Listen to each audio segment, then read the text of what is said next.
വരാക്കര കരുവാപ്പടി ഭാരതീയ പട്ടികജാതി കലാക്ഷേത്രം സർവീസ് സഹകരണ സംഘത്തിന്റെ വാർഷിക പൊതുയോഗവും പൊതുസമ്മേളനവും ഞായറാഴ്ച നടത്തുമെന്ന് ഭാരവാഹികൾ പുതുക്കാട് അറിയിച്ചു. രാവിലെ 9-ന് മണ്ണമ്പേട്ട ആമ്പല്ലൂർ സർവീസ് സഹകരണ സംഘം ഹെഡ് ഓഫീസ് ഓഡിറ്റോറിയത്തിൽ നടക്കുന്ന വാർഷിക പൊതുയോഗത്തിൽ സംഘം പ്രസിഡന്റ് NV അയ്യപ്പൻ അധ്യക്ഷത വഹിക്കും. തുടർന്ന് 11 മണിക്ക് നടക്കുന്ന പൊതുസമ്മേളനം KK രാമചന്ദ്രൻ MLA ഉദ്ഘാടനം ചെയ്യും. അംഗത്വ വിതരണ ഉദ്ഘാടനം ജില്ലാ പഞ്ചായത്ത് പ്രസിഡന്റ് VS പ്രിൻസ് നിർവഹിക്കും. സംഘം പ്രസിഡന്റ് NV അയ്യപ്പൻ അധ്യക്ഷത വഹിക്കും. വാർത്താ സമ്മേളനത്തിൽ ഭാരവാഹികളായ NV അയ്യപ്പൻ, MC ഗോപി, ഉഷ ഉണ്ണി എന്നിവർ പങ്കെടുത്തു.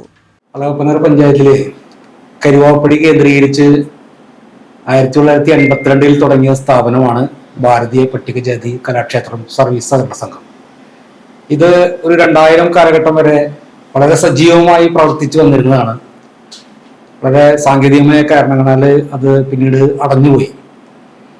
ഇതിപ്പോ നമ്മളൊരു ജനകീയ സമിതിയുടെ ഇടപെടൽ മൂലം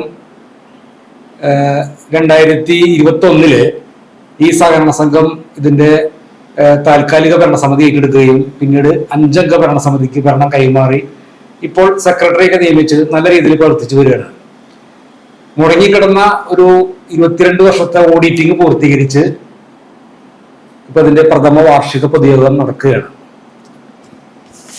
2025 ഫെബ്രുവരി 23 മണ്ണമ്പേട്ട സർവീസ് സഹകരണ സംഘം ഹെഡ് ഓഫീസ് ഹാളില് രാവിലെ 9 മണി മുതൽ ഉച്ചയ്ക്ക് 1 മണി വരെയുള്ള സമയത്ത് ഇതിന്റെ വാർഷിക പൊതുയോഗവും പൊതുസമ്മേളനവും ആരംഭിക്കുകയാണ്.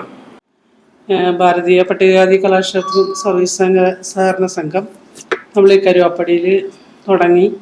അപ്പോൾ നമ്മളത് നല്ല രീതിയിൽ അതിൻ്റെ പ്രവർത്തനം മുന്നോട്ട് കൊണ്ടുപോകാനുള്ള പ്രവർത്തനങ്ങളായിട്ട് മുന്നോട്ട് പോയിക്കൊണ്ടിരിക്കുകയാണ്. അതിൻ്റെ അടിസ്ഥാനത്തിൽ നമ്മൾ ഒട്ടേറെ ലക്ഷ്യങ്ങളും ഇതിനെ മുൻനിർത്തിക്കൊണ്ട് നമ്മൾ ആരംഭിക്കാനായിട്ട് ഉദ്ദേശിച്ചിട്ടുണ്ട്.